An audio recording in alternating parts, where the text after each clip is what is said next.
Un saludo cordial a todos ustedes. Como habrán podido comprobar, la 2 dedica esta noche del 25 de octubre a dos asuntos relacionados con el séptimo arte. Un género, el western, y un director, John Ford. Supongo que muchos de ustedes habrán disfrutado viendo Winchester 73, la película que nos precedía. Un western 90 años después del nacimiento del género. El primer western tuvo una duración de 21 minutos y se llamaba Kit Carson. Era la primera vez que se desenfundaba un Colt en la pantalla y los vaqueros galopaban unos tras otros por la pradera. Hace mes y medio, el mundo del séptimo arte y todos los aficionados al cine conmemoraban otro aniversario, los 20 años de la muerte de John Ford, tal vez el más importante director cinematográfico de los últimos tiempos. Dos eventos que Documentos TV une hoy a través del reportaje John Ford, ya que el director norteamericano fue quien mejor supo retratar ese mundo del oeste, con títulos entre otros como La diligencia, El hombre que mató a Liberty Balance, Centauros del desierto o Ford Apache. Nacido en Maine, Estados Unidos, en el seno de una familia numerosa de origen irlandés, su verdadero nombre era Sean Aloysius O'Finney, nombre que cambió al llegar a Hollywood. Su vena irlandesa no solo estuvo presente en su carácter, sino en algunas de sus mejores películas, como El hombre tranquilo o Qué verde era mi valle, película que, por cierto, podrán ver ustedes después de este programa. En el reportaje John Ford, que esta noche les presenta Documentos TV, se realiza un perfil especial de este director norteamericano.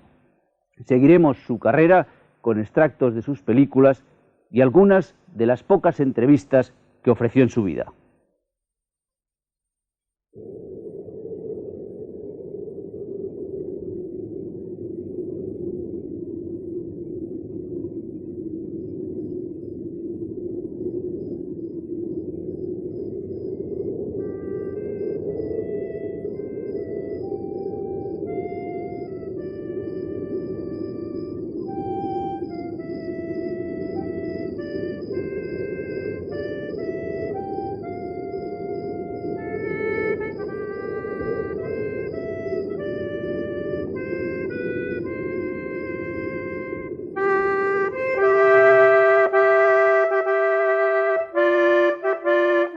En exteriores era muy duro, y todas las películas con él eran difíciles. Tenía como un ramalazo de maldad, creo yo.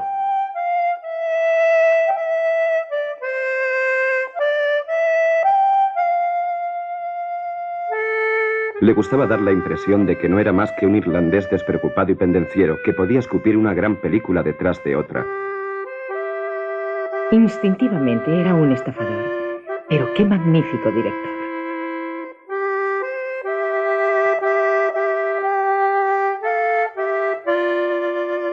Era duro, era más duro que el diablo, pero en realidad no era un hombre físico, era un artista, era un poeta.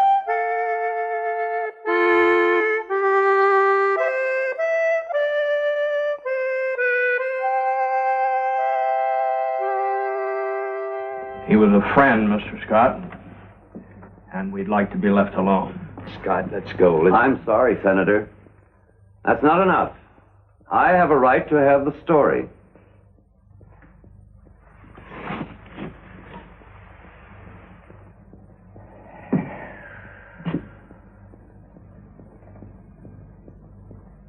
Yes, I guess maybe I have.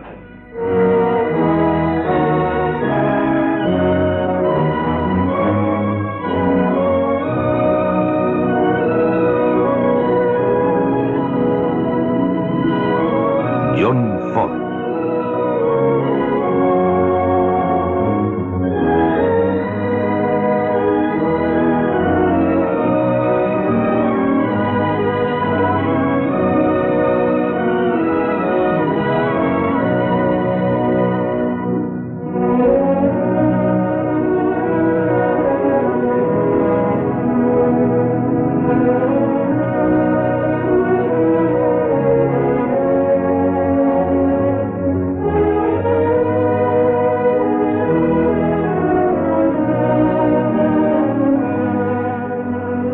Making films is a piece of pie.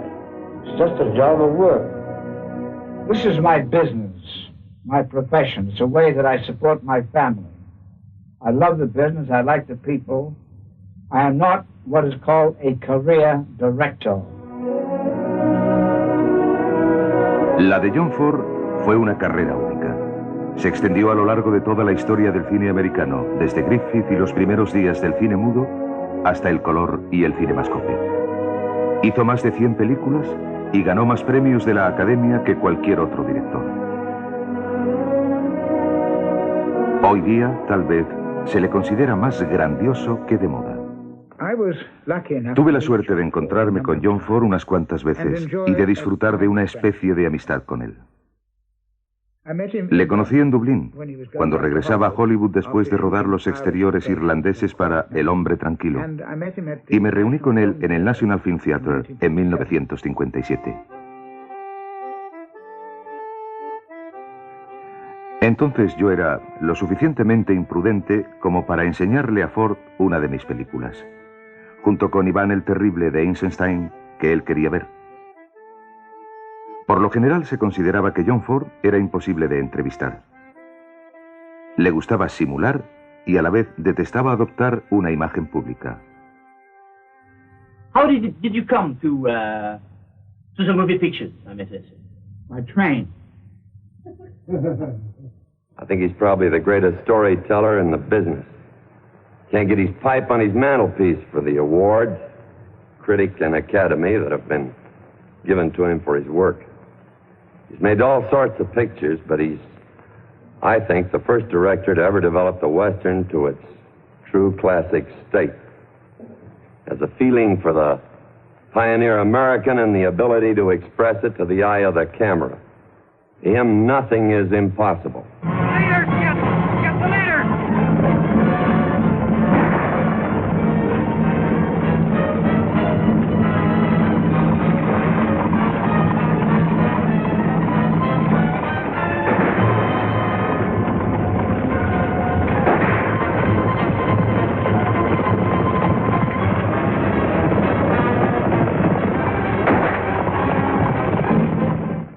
What have you done before making movie pictures? I am trying to think. I was a cowboy. When and where? Arizona. Then before that I went to school. Yes.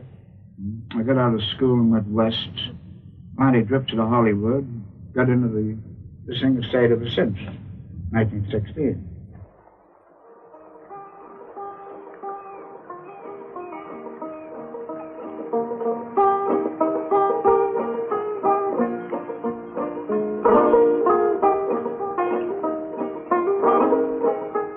John Ford nació en 1894 en la costa este de Estados Unidos y se crió junto al mar en Portland, Maine. Su padre era un inmigrante de Galway que tenía allí un bar. Su madre procedía de Aran. De modo que Sean O'Feeney, que es el nombre con el que nació John Ford, era un católico irlandés al 100% y él nunca lo olvidó. Procedía de una gran familia, era el menor de 13 hermanos y amaba el mar. Quiso entrar en la marina, pero su mala vista le impidió el ingreso en Annapolis. Después de unas cuantas semanas en la Universidad de Maine, cruzó el continente para reunirse con su hermano mayor, Frank, en la costa oeste. Frank Ford se había convertido en actor, y luego en estrella y director de seriales y largometrajes. Sus películas se encontraban entre las mejores de Hollywood.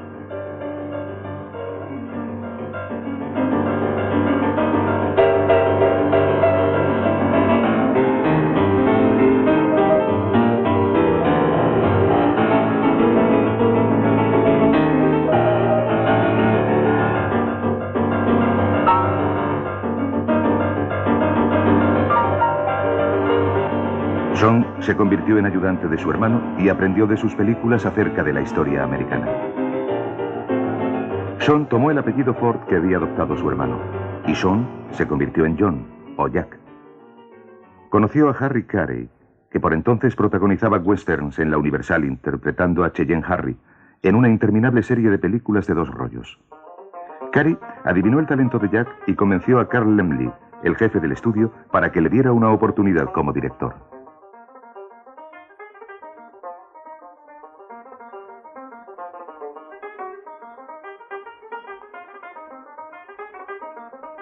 El hijo de Harry Carey, que también se hizo actor, recuerda bien la amistad de los dos hombres.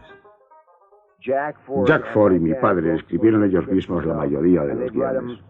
Los escribían mientras estaban rodando, improvisando. Hicieron algunas películas de 2 rollos. No sé cuántas de estas películas hicieron antes de empezar a hacer largometrajes.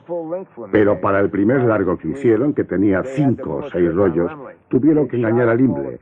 Rodaron todo el negativo y le dijeron a Limble que se habían quedado sin película, que la cámara se había caído al río y el negativo se había estropeado. Necesitaban 3 o 4 rollos más de película virgen, y Limble se los envió. Y acabaron la película de 5 rollos, el largometraje, y Limble se despidió. Luego vio la película y volvió a contratarle.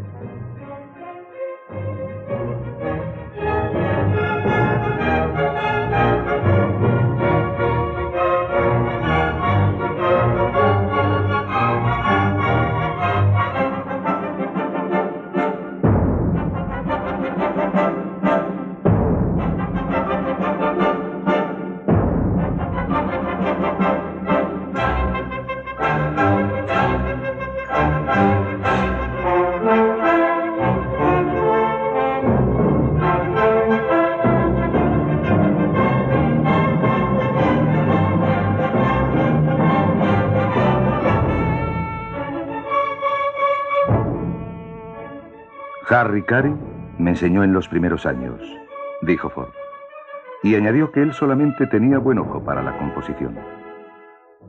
Eso no era cierto. Sus películas fueron elogiadas por su fotografía y por su sentido de los espacios abiertos. Pero quedó claro desde el principio que Jack Ford tenía un auténtico sentido para los personajes y para los sentimientos.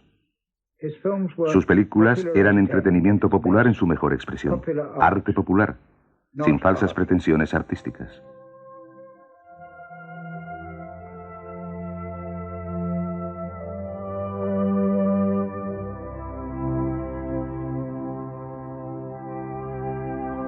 En Straight Shooting hay una sensibilidad que se convertiría en una parte reconocible de la personalidad de Ford como artista.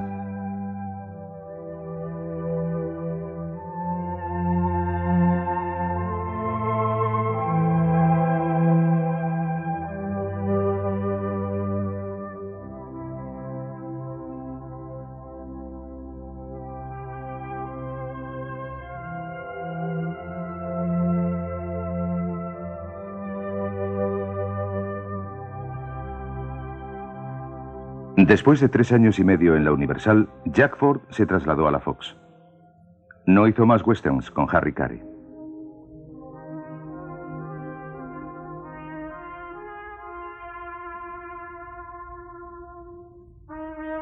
En 1924 consiguió su primera gran oportunidad. La Fox quería rivalizar con el gran éxito de The Covered Wagon, y el tema era la construcción del primer ferrocarril transoceánico. Se trataba de El caballo de hierro, y eligieron a John Ford para dirigir esa película épica de 2 horas.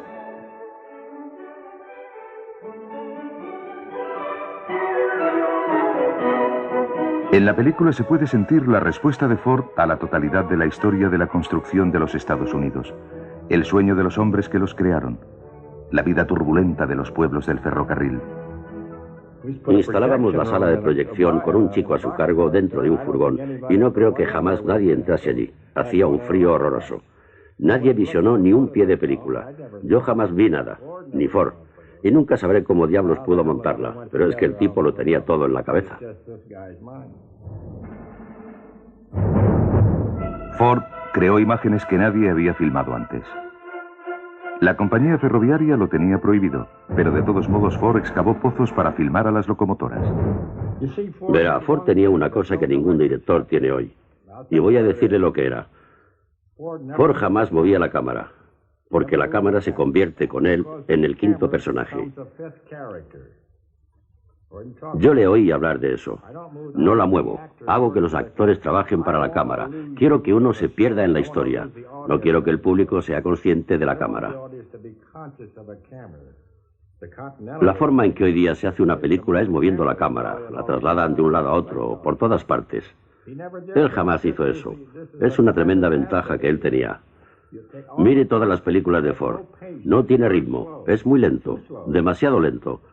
Todo el mundo criticó eso muchas veces, incluso yo. Por el amor de Dios, ¿por qué no la mueves un poco? Métete en tus asuntos, era lo único que él contestaba. El Caballo de Hierro demostró otro aspecto del talento de su joven director. Desde el principio Ford tuvo un vívido sentido de la historia y de la poesía. Y siempre supo cómo dar vida a la épica mediante el íntimo e imaginativo toque de los sentimientos humanos.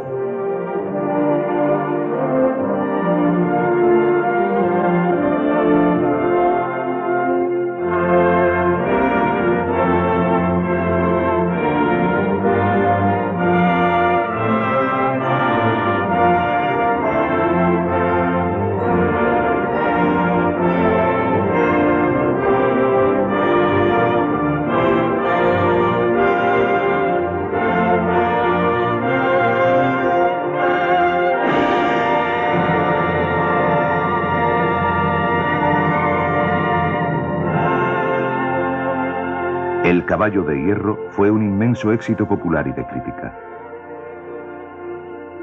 Ford fue reconocido como un director notablemente dotado, pero estaba lejos de ser un gran director en el sentido intelectual.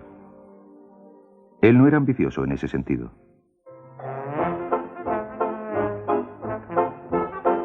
En los años 20 del cine mudo, Hollywood era la más productiva fábrica de entretenimiento del mundo, creando una gran profusión de películas. Ford estaba encantado de abordar cualquier cosa, comedias teatrales como Lightning, películas de carreras de caballos como Sangre de Pista, dramas como El Águila Azul. Sin embargo, no hay duda de que algunos temas, especialmente los temas históricos con vigor y energía, sacaban lo mejor que había en él.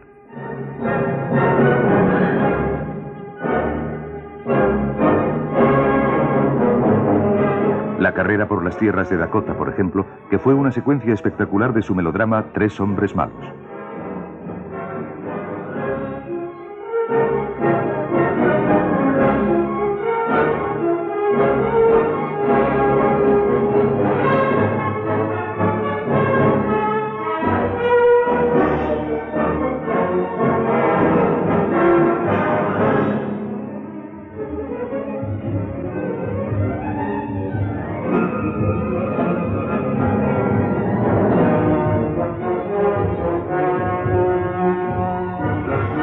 Esta memorable secuencia incluye un plano famoso.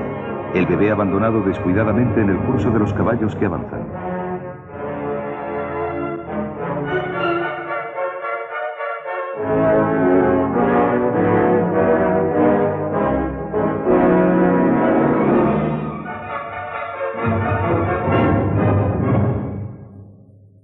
John Ford amaba el trabajo de hacer películas puras y simples. Pero eso no significa que careciese de sentimientos más profundos. El tema de la familia fue siempre importante para él, particularmente la figura de la abnegada madre sacrificada. Como el personaje principal, por ejemplo, de Cuatro hijos, que hizo en 1928.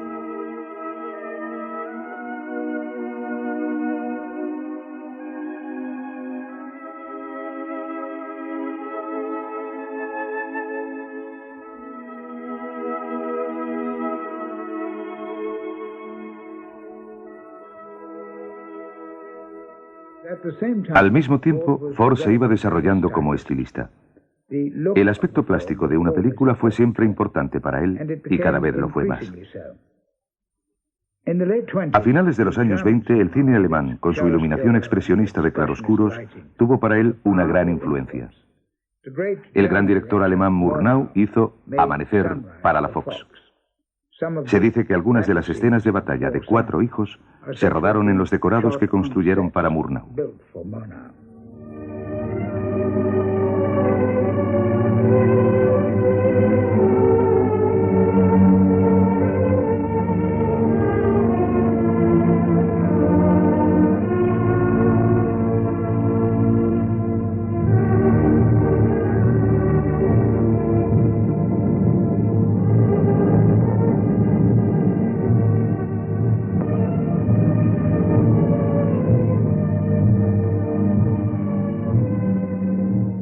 Para 1929 las películas habían descubierto el sonido. Ford se tomó con calma la nueva técnica. Ahora era un importante profesional de Hollywood, pero seguía rechazando cualquier pretensión de ser un artista. What did you think you would achieve when you made your first pictures? I thought I would achieve a check for money. That's all I thought about. Fue entonces cuando conoció a un escritor, Dudley Nichols, que había llegado a Hollywood después de 10 años dedicado al periodismo. Parece no haber duda respecto a que las ideas de Nichols impulsaron a Ford hacia una utilización más consciente del medio. Al principio sus películas carecían de pretensiones. Tragedia submarina, El intrépido, Mar de fondo. Luego, en 1935, llegó un gran paso adelante en la carrera de Ford. El delator, adaptada de la novela The Lion of Flaherty, reunió a muchos elementos favorables. Dudley Nichols como guionista, Merian C. Cooper, un antiguo militar, como productor, quien también había codirigido clásicos de la experimentación. Por encima de todo estaba el ambiente de fondo de Dublín y la característica sustitución de Ford de los terriers británicos por el IRA. El delator, escrupulosamente preproducida, mostraba el sentido cinematográfico que se había convertido en una parte tan sólida del talento de Ford. Nichols describió el estilo como estudiado simbolismo. Este no era el Dublín real, sino el resultado de una deliberada creación artística.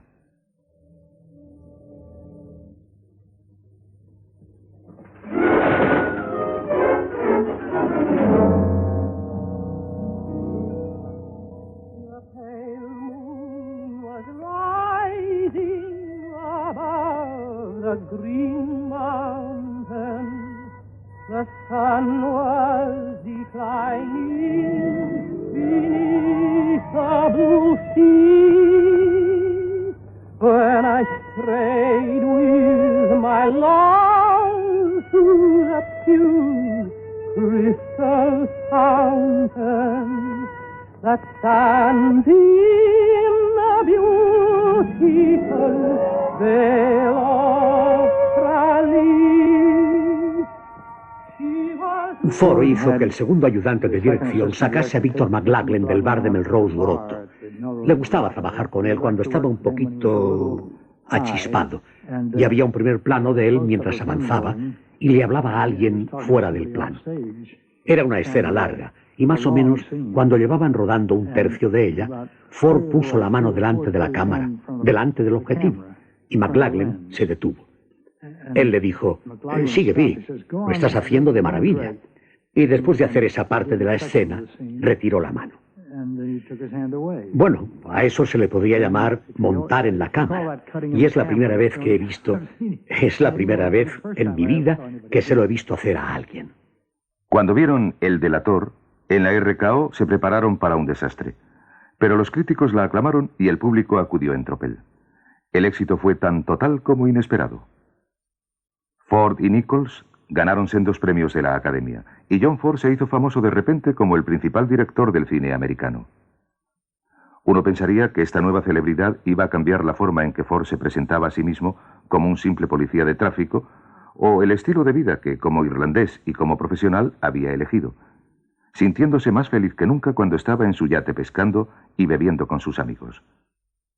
Ford no era un hombre que cambiase. A El delator siguieron algunas ambiciosas colaboraciones con Nichols, María Estuardo y The Blood on the Stars. Pero estas películas no triunfaron ni crítica ni comercialmente.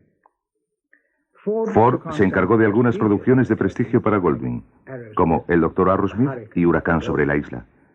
Pero parecía feliz de continuar haciendo sus rutinarias películas comerciales para la Fox.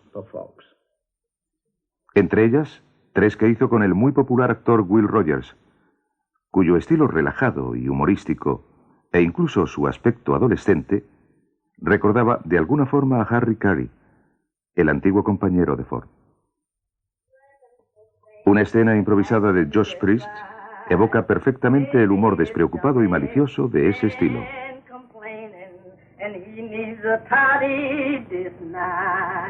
Yes, Lord. 'Cause tomorrow he's got to be like Mr. Samson, saving Daniel from the lion's den. Saving Daniel from the lion's den. Yes, Lord. Yes, Lord. That you should do it a toddy right now. Yes. I mean, get there in the morning and say, Will, this is what you're supposed to say. And, well, at times, now he would say it in his own words. And they were much better than what the writer wrote, because nobody could write for Will Rogers. Because Will Rogers has more humor than all the writers in the world. And he'd just say it in his own way, which was always, which was good. And you never bother, just let him go along and leave him alone. That's fine, that's great, Jeff. That's great. Keep on going, keep going. You can have that white man.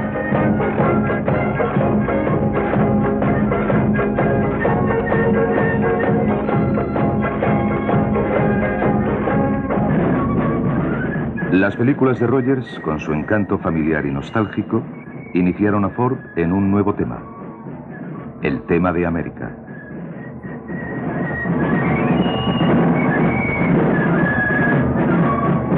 Ford hizo 3 películas de éxito con Rogers, en las que interpretaba a un médico, o a un juez, o al capitán de un vapor, cuya serena integridad los convirtieron en los primeros de esos hombres rectos que habrían de ser los héroes de Ford en los tiempos de grandeza que vinieron a continuación. Entonces ocurrieron 2 cosas. Will Rogers murió trágicamente en un accidente aéreo, y la Fox, con la cual Ford estaba bajo contrato, se fusionó con una nueva compañía y se convirtió en la 20th Century Fox, con Darryl Zanuck a cargo de la producción. Zanuck trajo un sistema a la Fox que estaba copiado del sistema de producción de la Metro, en tanto que el productor era realmente el hombre encargado del proyecto, desde su comienzo hasta el storyboard, pasando por el proceso de diseño, por el proceso de guión. Y entonces traían al director, y el director podía tener algún influjo sobre el guión, o sobre el reparto, tal vez sobre los exteriores. Podía influir en la elección de algunos personajes claves, pero no era más que una influencia. Yo pienso que es probable que Ford tuviera más influencia que cualquier otro director del estudio, pero de todos modos seguía tratándose del sistema de Zanuck y seguía siendo un sistema en el que mandaba el productor. En la historia del cine o en la historia del mundo han existido esas maravillosas relaciones amo-esclavo, como por ejemplo el Papa Julio y Da Vinci. Esto se ha repetido en el curso del tiempo hasta nuestros días. Son destructivamente correctas. Pienso en Harry Cohn y Capra, en Goldwyn y Wyler, en Ford y Zanuck. Ya sabe, esa guerra verbal que continuamente tenían entre sí. De alguna forma estaban correctamente emparejados. Zanuck fue un productor excepcional, con una comprensión instintiva de la narrativa del cine y de la organización de un estudio. Y lo que es más importante, admiraba y entendía a Ford. Una de las cosas realmente irónicas respecto a John Ford es que él mismo probablemente no entendía cuáles eran sus puntos fuertes y que esas películas que hoy día vemos y volvemos a ver, que consideramos como sus grandes películas, son simplemente proyectos del estudio. Eran el resultado no solo de su trabajo y de su arte, sino también de esa maravillosa cadena de montaje que se llamaba 20th Century Fox. Fue Zanuck quien eligió a Nunnally Johnson, otro periodista que llegó a Hollywood procedente del sur, para que hiciese el guión de la historia de un médico injustamente acusado de haber sido cómplice en el asesinato de Abraham Lincoln. Y Zanuck comprendió que esta era una historia adecuada para el corazón irlandés de Ford.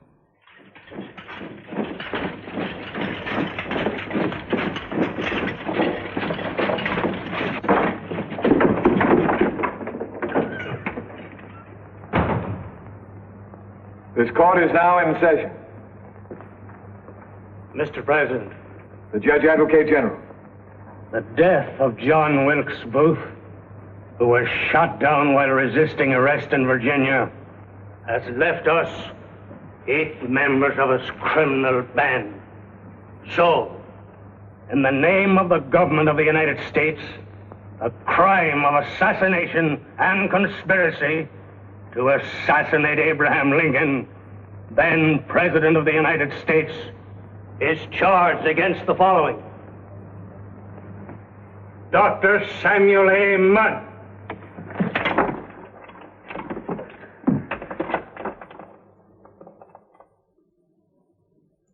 No hay duda de que Prisionero del Odio llevó a Ford desde su excelencia como cineasta hasta la grandeza que marcó su trabajo al final de los años 30.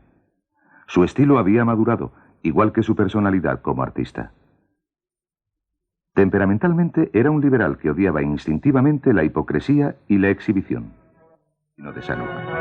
La Diligencia estaba basada en un relato de Ernest Haycox publicado en la revista Collier's.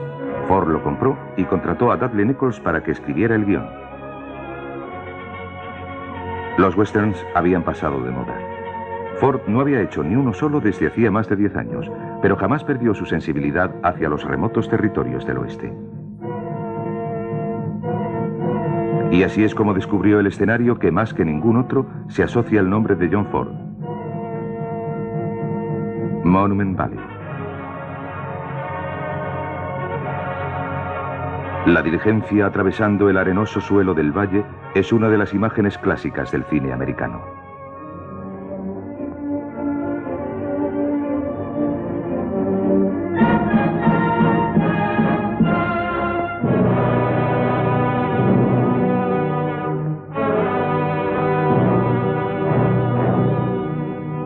Now that the danger's past, Mr. Peacock, and ladies and gentlemen, since it's most unlikely that we'll ever have the pleasure of meeting again socially, I'd like to propose a toast.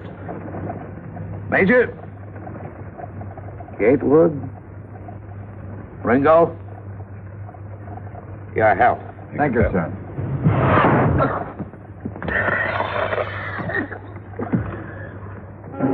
Mr. Ford, although you've won 4 Academy Awards and 4 Critics Awards for your pictures, Stagecoach did not win one for you. How come?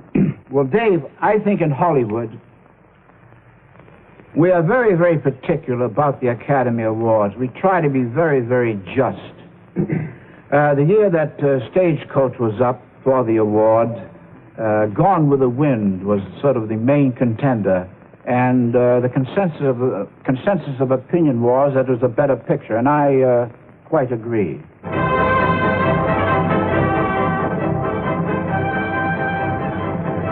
Esta fue también la primera vez en la que Ford le dio un papel protagonista a su amigo John Wayne, que llevaba tiempo interpretando westerns de bajo presupuesto. Wayne se convertiría en el actor al que más se asocia con el director. Duke was an undergraduate at USC when I first saw him. He was young Duke then, now he's old Duke. He was our prop man, or third assistant prop man, during his summer vacations. I asked him what he wanted to do, what he was studying for. Was he taking pre-med, pre-legal? And he said, oh, he wanted to be a director. So eventually he drifted into small parts and into bigger ones, and when the story of Stagecoach came along, I said I'd like to have Duke for it. Hace años le había preguntado cómo dirigía a los actores, por ejemplo a John Wayne. ¿Qué le dice? Y él encendió su pipa y se alejó. No me contestó nada. Mucho tiempo después me invitó a ver un par de películas. Me dio un blog y me dijo que contase las veces en que John Wayne hablaba en esa película. En las 2 películas. Una de ellas era La Diligencia. Y yo me dediqué a apuntarlas. Y luego me interesé en la película y me olvidé. Y al final me dijo, ¿cuántas veces?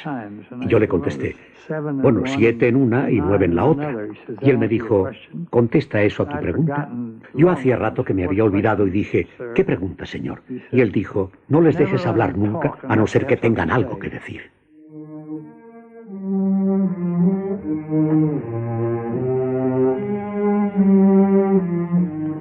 Gentlemen and fellow citizens, I presume you all know who I am. I'm plain Abraham Lincoln. I've been solicited by many friends to become a candidate for the legislature.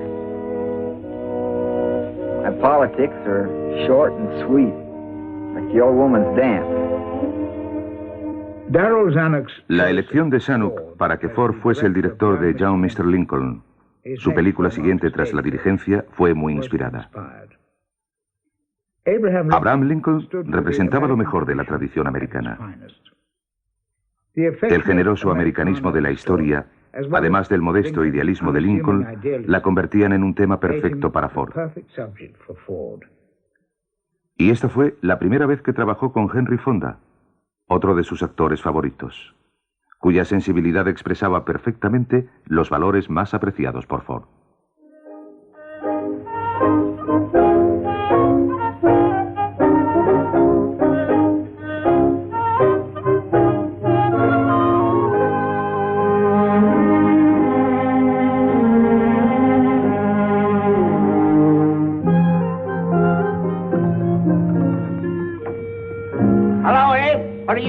Springfield. Figuring on setting myself up as a lawyer. What do you know about law, Abe? Not enough to hurt me. A finales de los años 30, John Ford hizo una serie de películas que representaban lo mejor de Hollywood. Y en 3 de ellas, Henry Fonda fue el protagonista.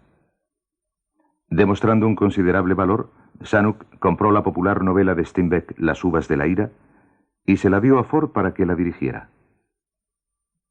Él eligió actores a los que conocía y quería, y los dirigió con ese cariño que nunca se deja ver. Esto dio a los personajes de la película una realidad única. La historia de los pobres y de los desposeídos, y del épico viaje de la familia a California, soberbiamente fotografiada por Greg Toland, estableció a John Ford como uno de los más característicos y poéticos de todos los cineastas americanos. Casey, well, if it ain't Tom Joad. Hiya, boy. I thought you was in jail. No, they just run me out of town. Come on in. Tom Joad. This the fella you've been talking about? That's him. What are you doing here, Tom? Working, picking peaches. Well, I heard some fellas shouting when we come in. I come out to find out what's going on. What's it all about? This here's the strike. Whoa, 5 cents a box ain't much, but a fella can eat. 5 cents? They paying you 5 cents? Sure, we made $1 since midday. Looky, Tom. They'll get 2.5 cents just the minute we're gone. You know what that is? 1 ton of peaches picked and carried for $1. That way you can't even buy enough food to keep you alive. Tell them to come out with us, Tom. Them peaches is ripe. 2 days out and they'll pay us all 5, maybe 7. Well, they won't. They're getting 5 now. That's all they care about. Cuando yo era montador de efectos de sonido, en Las uvas de la ira, monté también una pequeña secuencia de la película. Y trabajé, debería haberla montado en media hora o 15 minutos, pero estuve trabajando en ella todo el día. Y eran las 10 de la noche y escuché a alguien que decía, ¿tienes problemas? Y había un tipo allí parado que era Ford. Encendió su pipa. Eso no se podía hacer en aquel tiempo. La película era inflamable. Y me dijo, ¿tienes problemas? Y yo le dije, pues no, señor. Y me dijo, bueno, ¿qué tal va? Y yo dije, estoy trabajando en esta secuencia.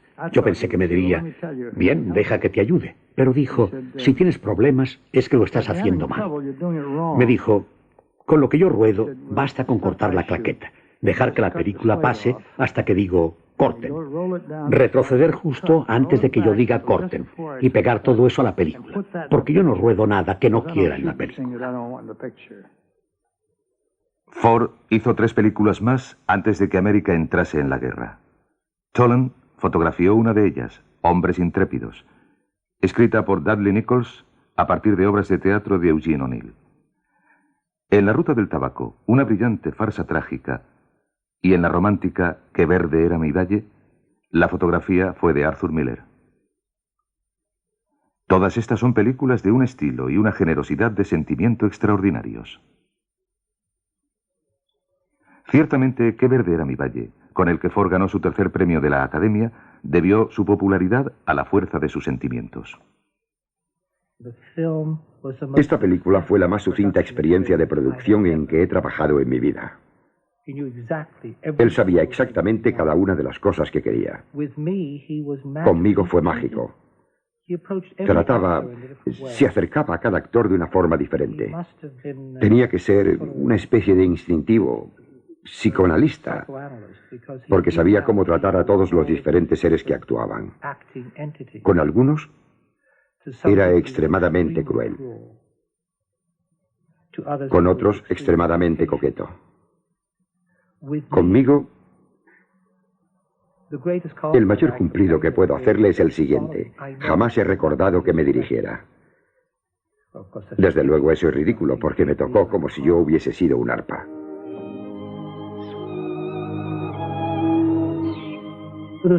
Hay una escena en la que estoy convaleciente junto a la ventana y cuando entra el pájaro, él simplemente me preguntó qué era lo que me gustaría hacer.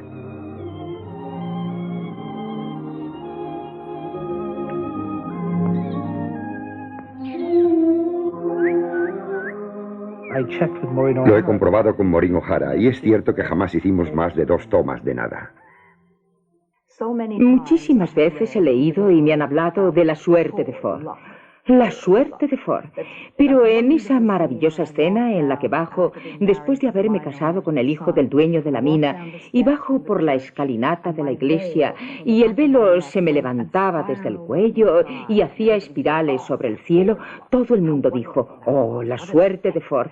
¡Qué maravilloso fue eso! ¡Qué efecto! Basura, no fue la suerte de Ford. Fueron 3 ventiladores colocados por John Ford, y yo tuve que subir y bajar por esas escaleras muchas veces, mientras él preparaba los ventiladores para que hiciesen exactamente eso.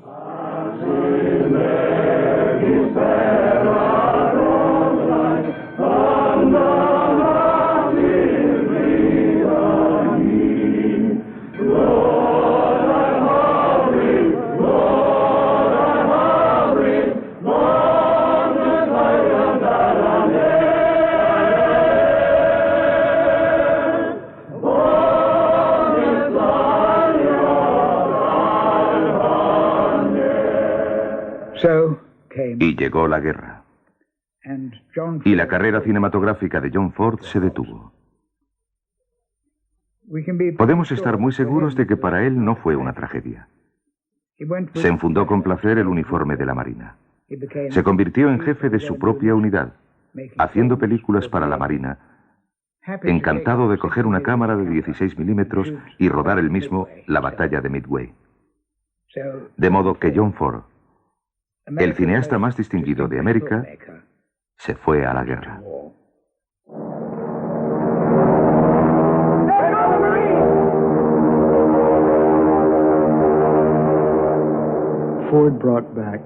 Ford trajo 20 o 30.000 pies de película. Me llamó y me dijo, quiero que visiones este material conmigo.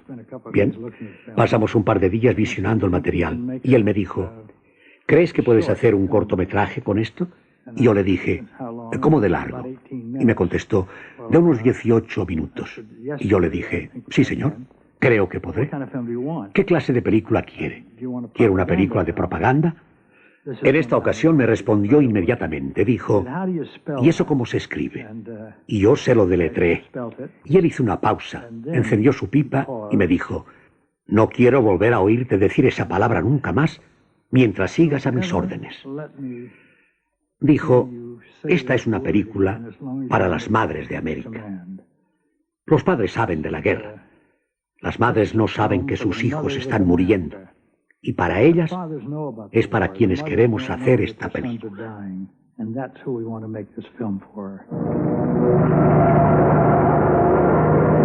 Suddenly, from behind the clouds, the Japs attack.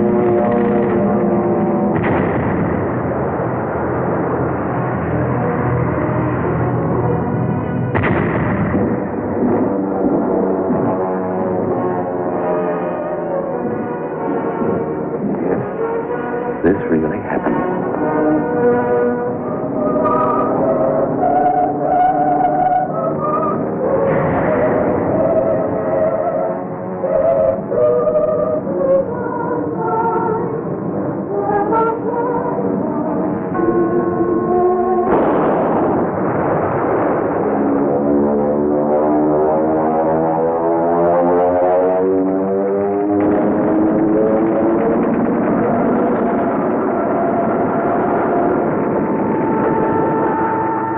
Can you tell me about the incredible story of your filming the Battle of the Midway? What is incredible about it? You running out there with a camera under direct attack. I did what? That you were taking shots yourself and directing shots while the place was literally part of the place was under attack. And they ran a flag up. A Marine ran out and actually ran a flag up, the American flag, while the place was literally being blasted to hell. But that's what I was getting paid for. El director de Hollywood, John Ford, encabeza una unidad de producción cinematográfica dentro de la Oficina de Servicios Estratégicos bajo los auspicios del Estado Mayor Conjunto. Me dijo, quiero que hoy cojas el material, te montes en un avión, viajes a California y vayas a casa de tu madre. Y los negativos, todo, cógelo todo y mételo debajo de su cama. Yo dije, sí señor, en cuanto reciba las órdenes. No, me dijo, no vas a necesitar ninguna orden. Limítate a hacer eso, porque nadie sabe lo que tengo. La Marina aparecerá por aquí hoy o mañana haciendo preguntas. ¿Tiene aquí algún material de Midway? Y yo quiero poder decirle que no. Se convirtió en una película de 18 minutos. La llevó a Washington y dijo, quiero enseñársela al presidente de los Estados Unidos, al presidente Roosevelt, pero antes mete esto en el final de la película. Y me dio un pequeño rollo. Lo llevé abajo y eran unas imágenes de James Roosevelt de uniforme, en uniforme de marine, saludando. Y yo le pregunté, señor, ¿estuvo Roosevelt en la batalla de Midway? Y me dijo, no lo sé. A veces la gente va a alguna parte sin recibir órdenes. Pero quiero incluir eso antes de que el presidente vea la película. Se proyectó la batalla de Midway y el presidente habló todo el rato. Decía, esto es un B-17 y eso es... Conocía todos los tipos de avión y todo eso hasta que llegó el plano de su hijo. Y entonces se quedó petrificado. No dijo una palabra. Luego, 2 minutos y medio después, cuando cantan y entierran a los hombres en el mar, y la señora Roosevelt lloraba, él se volvió. Al terminar se volvió al almirante Leahy y le dijo, quiero que todas las madres de América vean esta película. At eventide, we buried our heroic dead. The last salute from their comrades and their officers.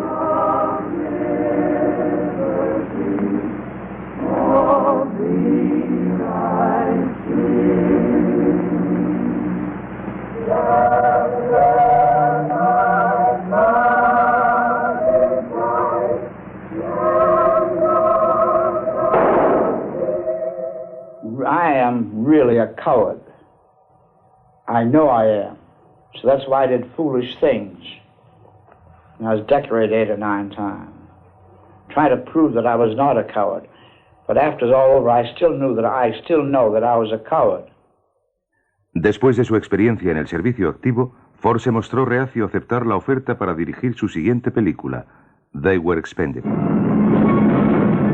Accedió y regresó a casa para dirigir una película que mostraba el valor y la derrota americana en el Pacífico. Stand by your torpedoes.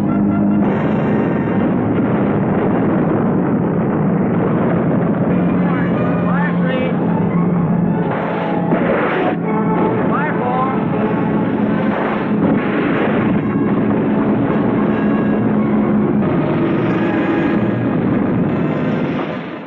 Expendable was...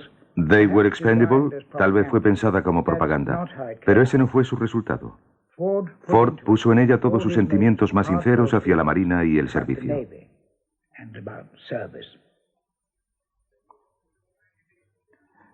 They Were Expendable, una tragedia sin derrotismo, es una de las películas más personales de John Ford.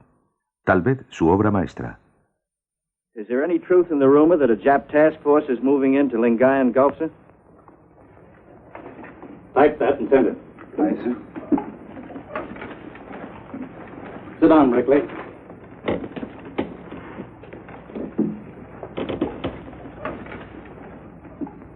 That task force will land. You and I can't stop it. Pearl Harbor was a disaster, like the Spanish Armada. Listen, son. You and I are professionals. If the manager says sacrifice, we lay down a bunt and let somebody else hit the home runs. We know all about those destroyers out of commission tied up around San Diego. We could use them here, but they're not around. They won't be. Our job is to lay down that sacrifice. That's what we were trained for. And that's what we'll do. Understand?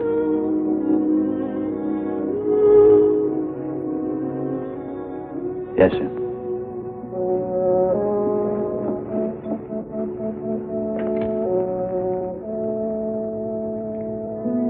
Thank you. Robert Montgomery fue a él y le dijo, Jack, tengo una idea de cómo podría interpretar esta escena. Y Ford mostró un leve interés. Dijo, ¿ah, sí? Y Montgomery dijo, ¿me dejas que lo pruebe? Y Ford le dijo, claro, adelante. Hicieron la escena, Ford la rodó y cuando hubo acabado, Ford dijo, Montgomery, ¿qué tal ha ido? Y Ford le preguntó, ¿te ha gustado a ti? Y Montgomery dijo, creo que ha salido de maravilla. Ford abrió la cámara, sacó la película y dijo, toma, llévatela a casa. All I know is that anybody's ever worked with me, always anxious to come back and work with me again.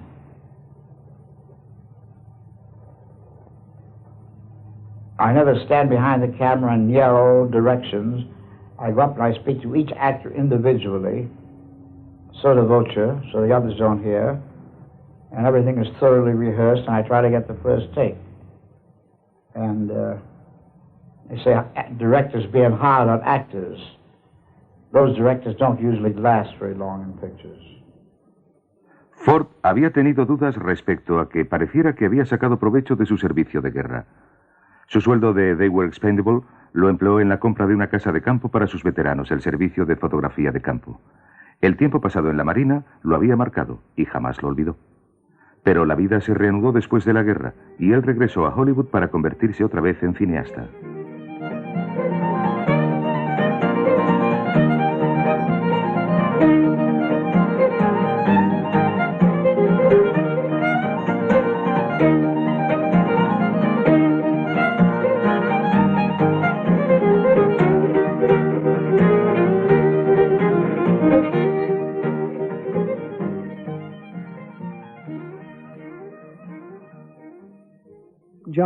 John Wayne me contó que la guerra cambió a mi abuelo.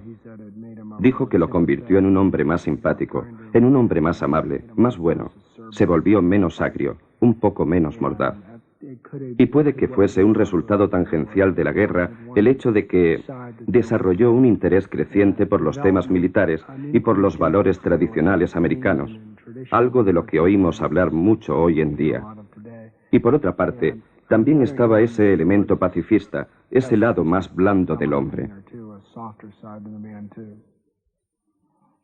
La independencia flotaba en el ambiente. Ford planeó una compañía con Merian C. Cooper y así nació Argosy Films. Sus días de servilismo habían acabado, pero la Fox le contrató para una película más. Hizo Pasión de los Fuertes, la historia de Wyatt Earp. Mucha gente pensó que con Pasión de los Fuertes, John Ford trataba de repetir La Diligencia que había hecho 8 años atrás. Naturalmente no hizo eso. Yo llamaría a La Diligencia prosa, muy buena prosa. Pero en comparación con La Diligencia, Pasión de los Fuertes es poesía.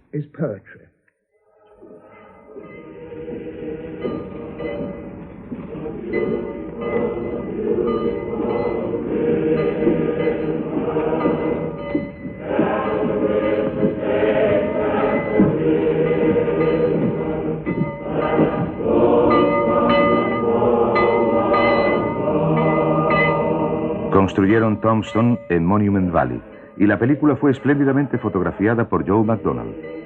El guión era de un escritor nuevo para Ford, Winston Miller.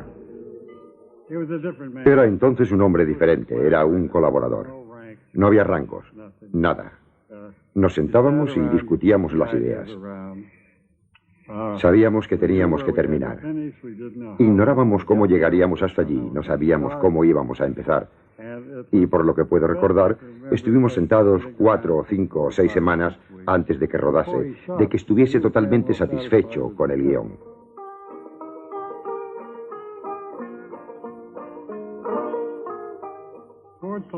Ford pensaba sobre todo en términos de escenas. Visualizaba una escena y la conformaba tal y como iba a ser en la pantalla. Técnicamente, en una escuela de cine creo que harían trizas esta película, porque hay varias teorías que dicen que cada escena debe impulsar el argumento. Y no es así. En muchas secuencias de la película el argumento no se impulsaba en absoluto, no eran más que escenas. For in that sleep of death, what dreams may come when we have shuffled off this mortal coil. That's enough. That's enough. You don't know nothing but them poems. You can't sing. Maybe you can dance. Leave him alone. Please go on, Mr. Thorndyke. Thank you, gentlemen. Con Argosy, Ford se convirtió en su propio patrón. Encargó a Dudley Nichols un guión de la novela de Graham Greene, El poder y la gloria. Dio a Fonda el papel de cura bebedor. Y Ford fue a México para rodar los exteriores de El fugitivo. Este es un tipo de película que Ford nunca debió haber hecho. Se alejaba mucho del libro, y era una película muy estilizada y muy interesante visualmente. Pero la historia está cortada a pedazos y va dando rodeos, y es una historia difícil. Era un material difícil para Ford, que era tan tradicionalista. Fue un desastre en la taquilla, así que aprendió una lección con Pasión de los Fuertes, que había sido un gran éxito comercial. Y la lección aprendida fue que si quería sobrevivir como productor independiente, iba a tener que hacer películas comerciales. Y un tema que casi se repite a lo largo de su carrera y a lo largo del final de su carrera es que cada vez que necesitaba un éxito se iba al oeste. I like to make westerns because I get away from Hollywood for a while. You get out in the wilds, you get fresh air in your lungs, you work hard, you sleep well at night, you're hungry, you have a good appetite, you're working with nice people. Because these cowboys, these people who work in westerns are wonderful, wonderful people. They're very hard workers, they do what they're told, and it's a pleasure, it's fun.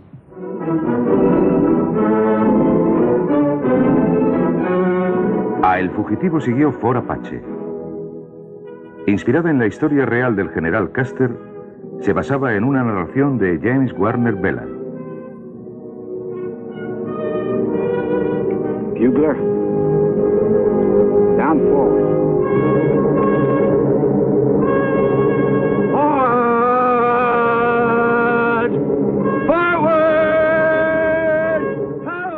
En Fort Apache me mandó llamar y me dijo: Bob, ¿eres tú? Y yo le dije: sí, señor.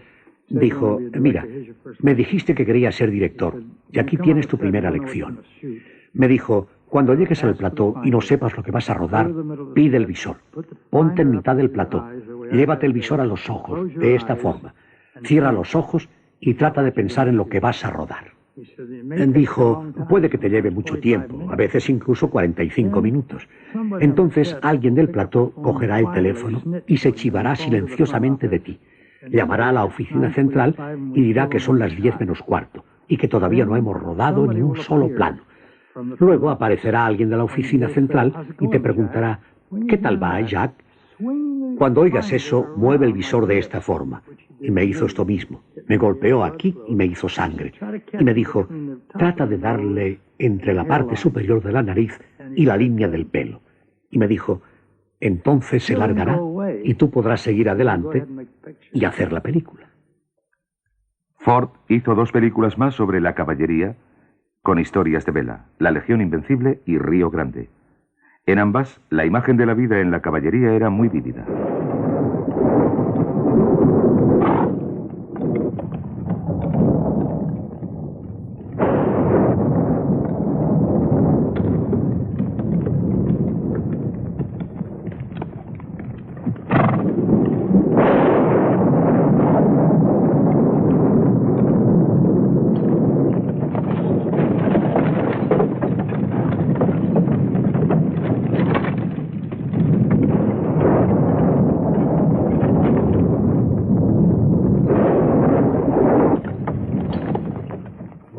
Lo que a Ford le gustaba era la acción. Y los cowboys siempre andaban echando el lazo a algo, montando un caballo salvaje, o conduciendo una carreta, o volcando una carreta, o cualquier cosa. Ellos eran los héroes de Ford, porque a él le gustaban esas cosas, ¿sabe? Y el que podía ser el más salvaje, o montar más velozmente.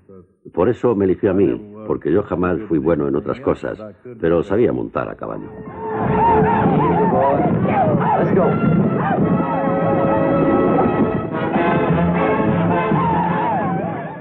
3 semanas antes de irnos a exteriores para Río Grande, la secretaria de John Ford me llamó y llamó a Ben Johnson y dijo que quería vernos, que Ford quería vernos. Y le dijo a Ben, ¿sabes lo que es montar a la romana? Y él dijo, sí señor, es estar de pie sobre 2 caballos y montar con un pie encima de cada caballo. Y él dijo, exacto.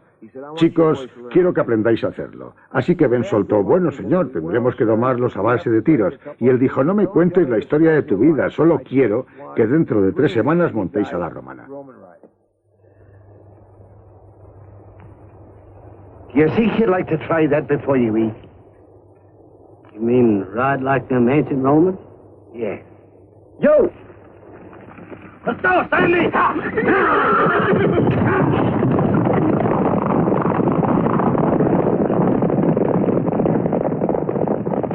Lo que pasa cuando se monta la romana es que no puedes sujetarlos y mantenerte en pie al mismo tiempo. Ellos simplemente arrancan. Cuando lo hice la primera vez me agaché, me senté y un vaquero, Hampot, me dijo, la próxima vez que te sientes te voy a dar con esta piedra, porque cuanto más corren más fácil resulta. Simplemente no mires al suelo.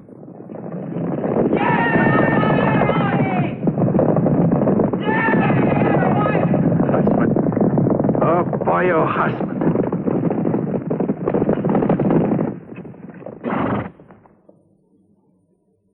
Inevitablemente, la independencia de Ford dio como resultado un estilo diferente al pulimento de las grandes películas que hizo antes.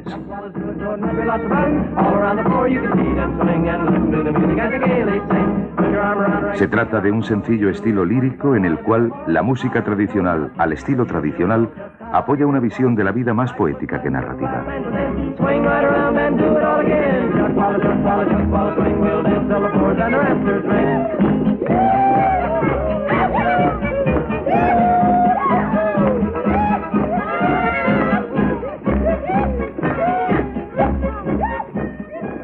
En Wagon Master, los pioneros que avanzan por Texas bailando por el camino se ven amenazados por la intrusión de los Clegg. Es ese un mundo mítico en el que se nos vuelve a recordar que la bondad no tiene nada de aburrido.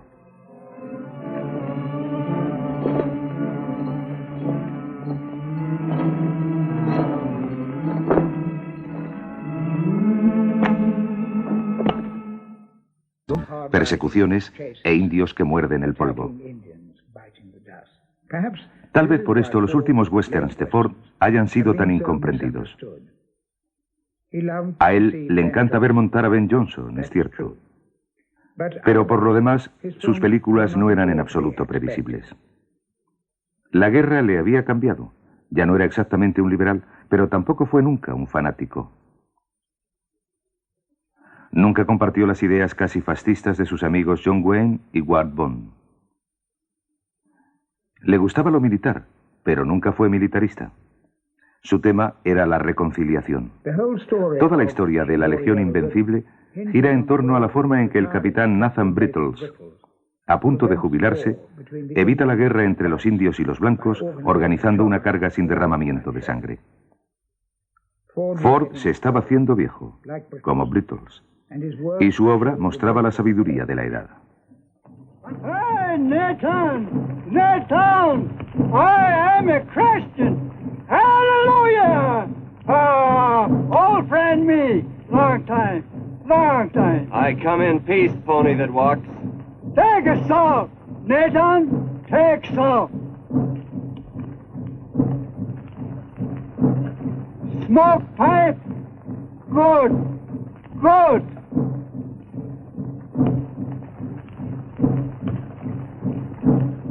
Pony that walks, my heart is sad at what I see.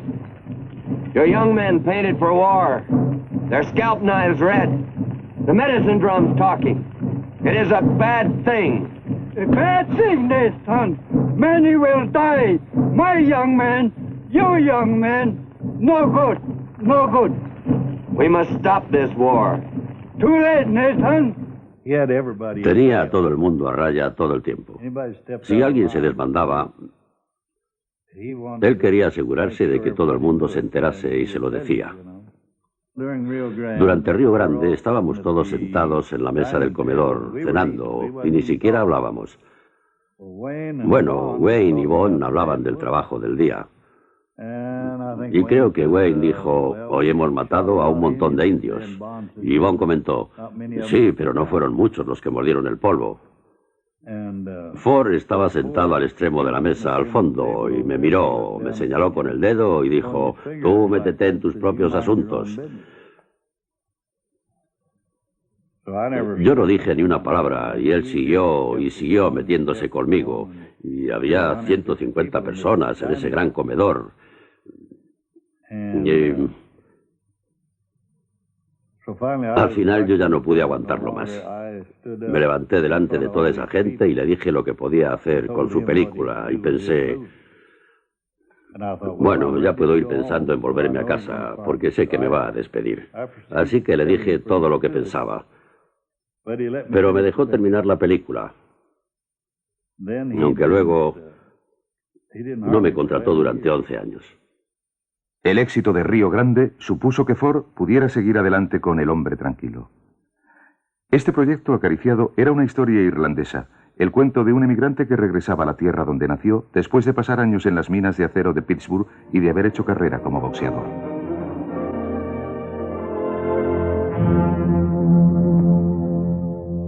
Now, the Irish to us have a reputation for being leisurely. How did you find the schedule of this film on occasion? Well, quite the reverse. As a matter of fact, we did the picture in 4.5, 5 weeks, and suddenly announced that we'd finished, and, well, the British crews were quite amazed. They said, we usually work much longer than this. We're quite put out. Quite bad. And they're very, very hard workers, actually. The Irish are supposed to be leisurely. Yeah, I always thought they were. I'm Irish, and I'm supposed to be the fastest director in pictures. I had been warned. Ya me habían prevenido de que Ford no toleraba las sugerencias y de que debía tener mucho cuidado. Sin embargo, cuando lo llevé a ver la localización de la pequeña estación de ferrocarril, subí con él a un puente peatonal que ya no existe y le dije muy inocentemente, qué magnífico lugar para emplazar la cámara y conseguir un maravilloso plano inicial de la película con el tren acercándose desde la distancia y con todo ese paisaje espléndido detrás. Y él me miró y me dijo, Charlie, cuando hablas con alguien, ¿te subes a una escalera y le miras desde arriba? ¿O te tumbas en el suelo y le miras desde abajo? ¿O le miras a los ojos? Y yo le dije, bueno, le miro a los ojos. Y él me dijo, así es como ruedo las películas.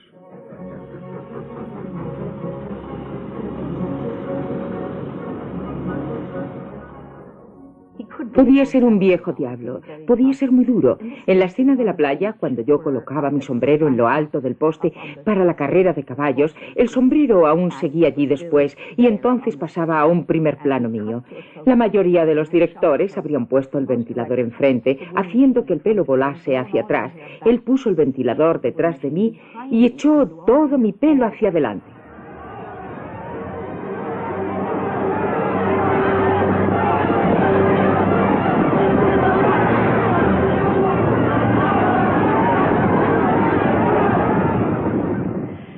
El pelo me azotaba los ojos como cables de acero. Y yo hacía esto. Y él se puso muy furioso y me dijo, ¿qué diablos estás haciendo? Mantén los ojos abiertos, mantén los ojos abiertos. Había estado regañándome todo el día. Finalmente no aguanté un minuto más y apoyé las dos manos sobre el borde del carro, le miré y le dije, ¿qué demonios puede saber un bastardo calvo como usted de lo que significa que el pelo te azote los ojos? Y pensé, oh, ¿qué he dicho? ¿Qué he hecho? Me va a asesinar. Le observé. Él rápidamente, en unos segundos, miró a toda la gente del plató, arriba, abajo, a todas partes, mientras decidía si se reía o si me mataba. Y gracias a Dios decidió reírse. O'Hara para Ford es como Alice Terry para Ingram, ¿sabe? Quiero decir que es la protagonista fordiana y no hay nada más que hablar. Y cuando hicieron todas aquellas películas, yo pienso que la influencia de Maureen, su influencia femenina, fue tremenda. El viejo la respetaba enormemente, en tanto que una gran parte de la madura fortaleza y del valor de Maureen es inherente a esos personajes que interpreta. Y Ford era lo suficientemente perspicaz. Esta es una observación mía, claro. Era lo suficientemente perspicaz como para canalizar su relación personal hacia el trabajo. Naturalmente, El hombre tranquilo no era una historia de la Irlanda contemporánea. Por eso tuvo tanto éxito. Pero mostraba todo el genio narrativo de Ford y la calidez de su sentido de los personajes. A la vez que una especie de inocente, aunque poderosa sensualidad nueva en su trabajo.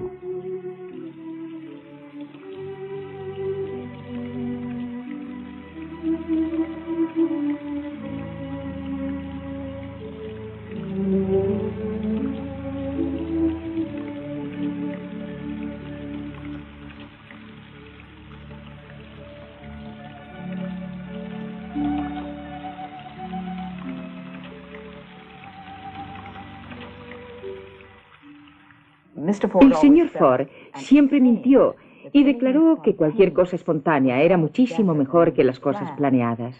Pero él sabía que nosotros, sus actores, una parte de su compañía de repertorio, ensayábamos detrás de los camiones y debajo de los arbustos y detrás de los setos, y John y yo ensayamos todo eso hasta el último detalle.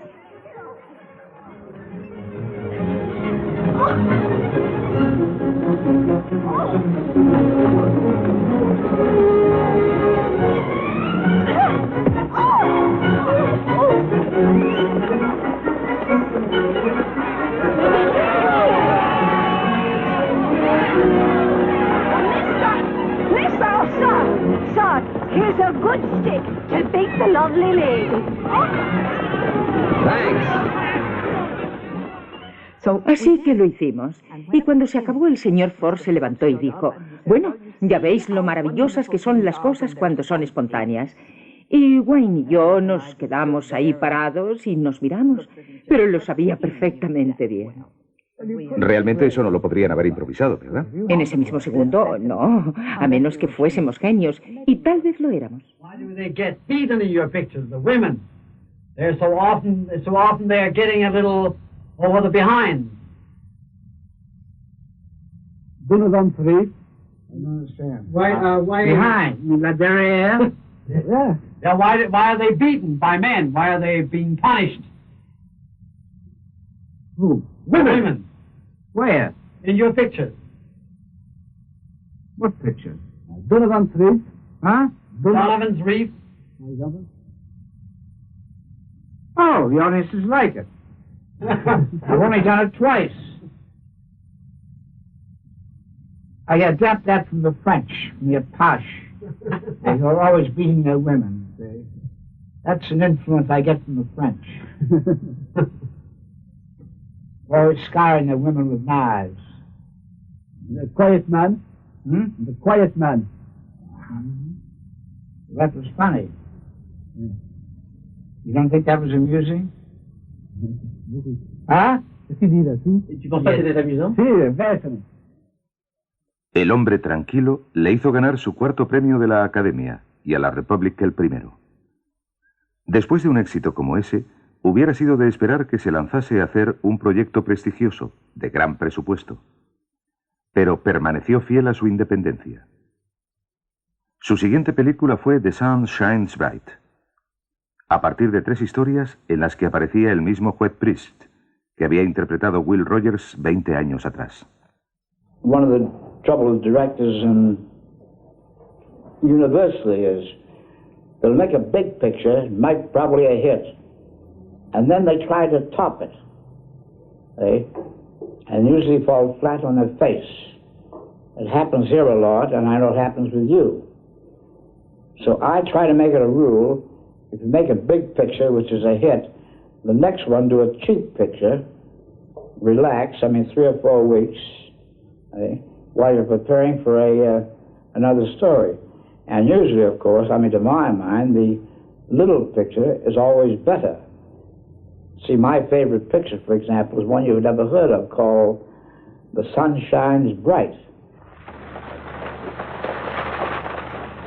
Habría elegido cualquier otro cineasta seguir un éxito tan gigantesco como El hombre tranquilo con una película cuyo punto álgido era el entierro de una prostituta cuyo ataúd iba seguido por la patrona del burdel y sus chicas en un coche de caballos? ¿Y el valiente juez a pie sacrificando sus posibilidades electorales en nombre de la caridad?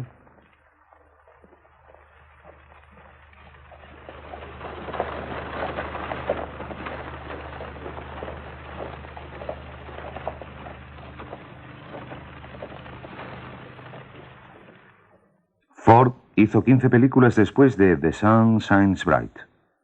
15 películas en los 13 años de carrera que le quedaban. Hay que admitir, sin embargo, que como artista comenzó su declive. Si Ford se ponía a beber, y esto es del conocimiento público, se acababa todo. Era el final de la película, era el final del trabajo, era el final de todo hasta que iba al hospital y se recuperaba de la borrachera. Había unas 40 personas en torno a la piscina que tenía un trampolín olímpico, así que se levantó y nosotros le mirábamos y no dábamos crédito a nuestros ojos. Llevaba las gafas con el parche y un cigarro en la boca.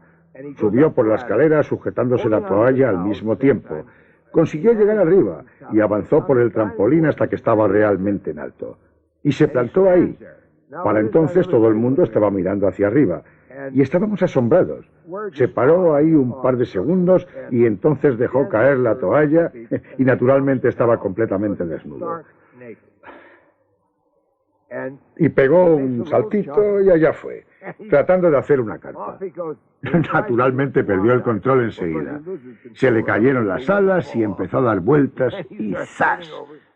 Dio contra el agua. Yo me dije, oh Dios mío, y salió a la superficie.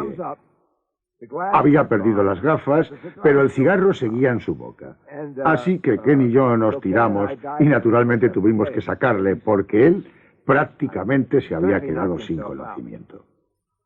La película más famosa de este periodo de Ford fue Centauros del Desierto, considerada por mucha gente, críticos y directores, como una obra maestra.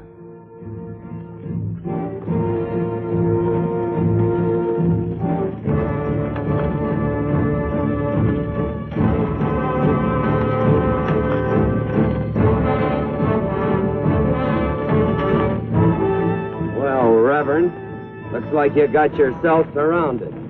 Yeah, and I figure on getting myself unsurrounded. Whoa! How far's the river? I've been baptized, Reverend. I've been baptized. Shut up, you old fool. Thank you kindly. Thank you. Well, you better get yourself set for another one. Because when I holler, I want you to move out of here like Billy B. Diggers.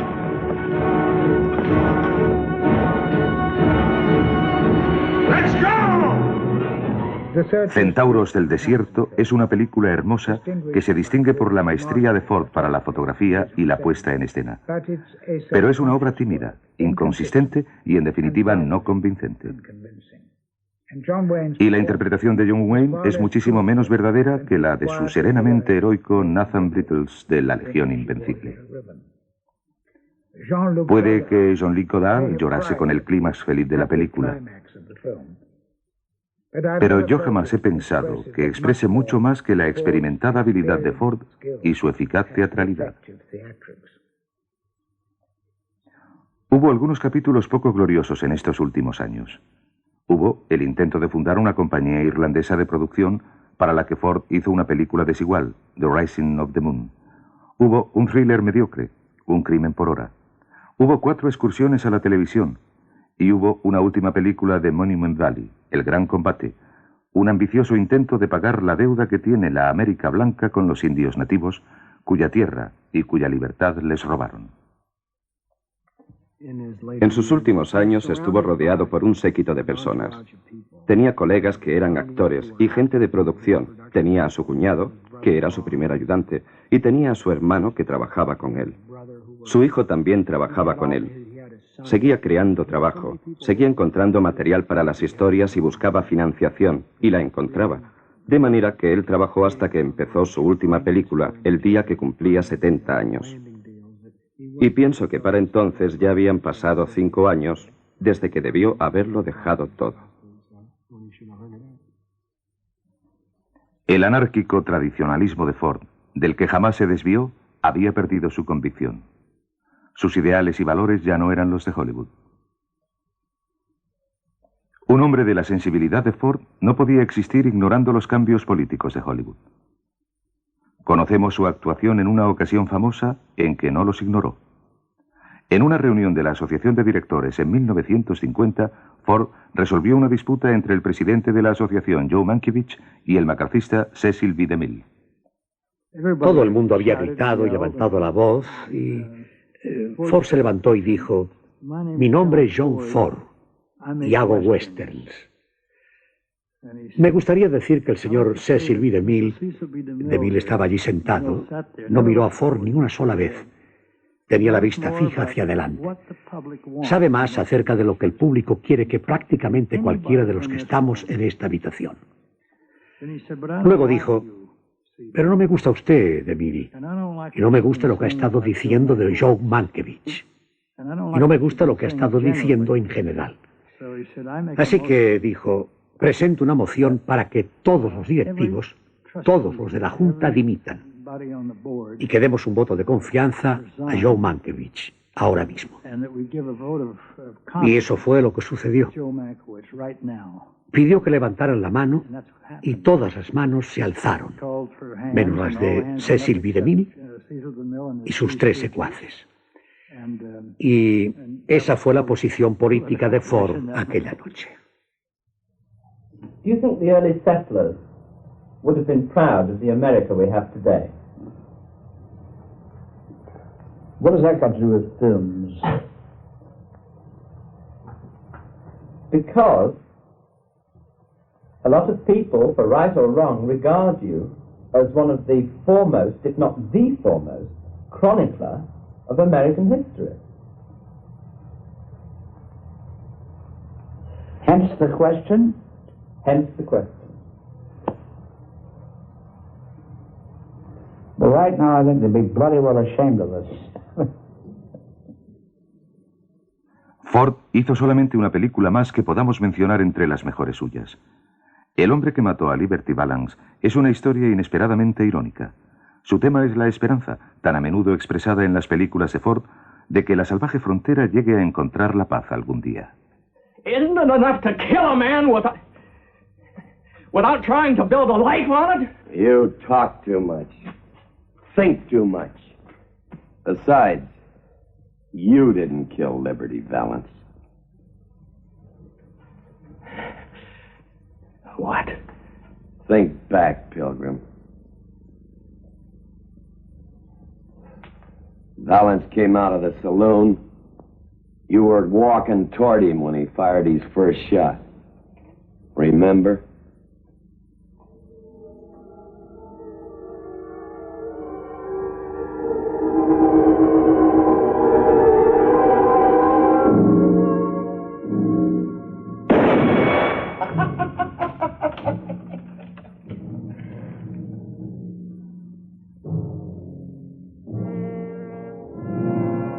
Pompey.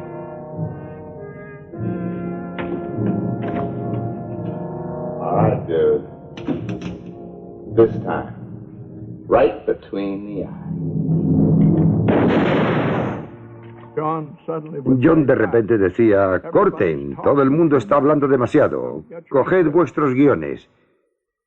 En esta escena donde dice: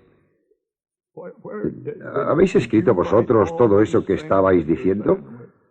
Lo cual, desde luego, era ridículo, porque lo había escrito él. Pero tenía ese sentido, esa cosa. una cosa visual. Y yo pienso que la palabra hablada le molestaba en muchos aspectos.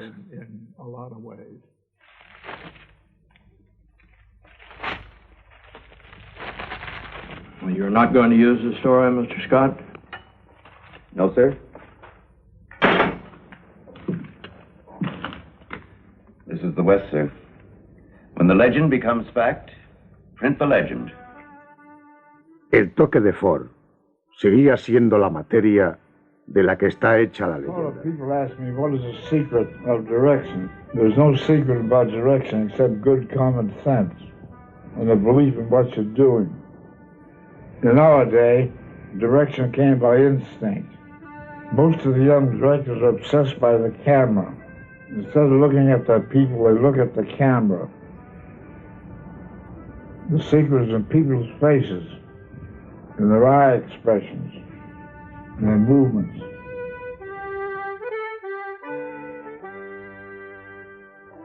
¿Cómo se describe a alguien a quien realmente admirabas y amabas, y que a pesar de todo tenía algunos rasgos tan irritantes? Instintivamente era un estafador. Era imposible saber cuándo creerle o cuándo no creerle. Todo lo que hacía o decía era buscando un efecto. Por eso era tan difícil de entrevistar. Decía deliberadamente lo opuesto de lo que sabía que querían oír. A mí me lo cuentas. Sí. Podía ser cariñoso, generoso y amable, con un maravilloso sentido del humor, pero también podía ser vengativo y malo. Lo único que uno podía hacer con John Ford era aceptarle con todas sus faltas y virtudes y amarle.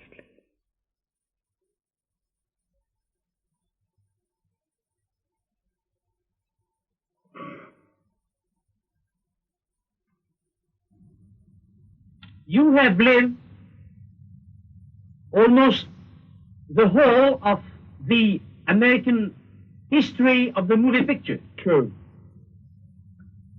When you look back, what do you feel about it? What do you feel about the way it was done? Well, if I wanted to live my life over again, I would still do the same thing. Shine bright in my old Kentucky home. ¿Es shakespeariana la palabra para la obra de John Ford? Los dos hombres crearon una obra que destaca sola entre las de sus contemporáneos. Shakespeare ahogó su obra en las palabras de Próspero. Y Ford dijo adiós en la persona del juez Priest. Por eso hay algo particularmente emocionante en el final de The Sun Shines Bright. No es la última película de Ford, pero sí la que tiene el especial patetismo de la despedida.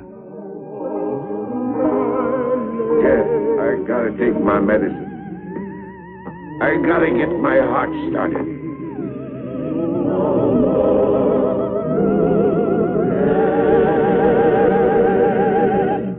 We will sing one song for my old Kentucky home.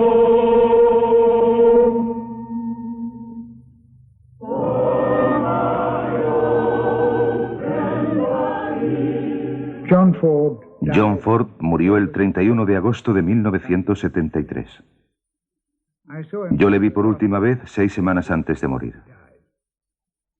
Estaba viejo, en la cama, apoyado sobre almohadas, fumando un cigarro y bebiendo brandy. Cuando entré, estaba mirando la televisión. A la hora de marcharme, estreché su mano un momento y luego se la besé como despedida. Me di la vuelta en la puerta. ¿Quieres algo?, dije. Solo tu amistad. La tienes. Le dejé con su copa de brandy y su colilla de puro.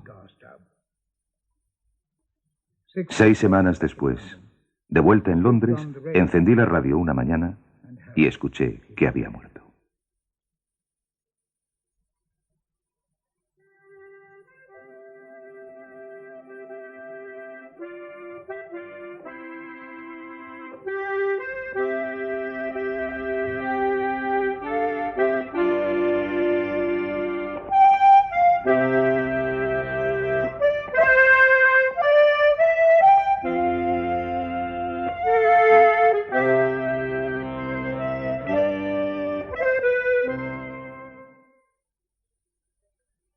Como decía John Ford en el reportaje que acaban de ver, si quisiera vivir mi vida otra vez, haría la misma cosa. Los amantes del séptimo arte saben que esa vuelta a la vida que decía el director cinematográfico está presente cada vez que volvemos a ver una de sus películas. Eso lo podrán comprobar dentro de unos minutos, inmediatamente después de este programa, con la película Qué verde era mi valle, realizada en 1941.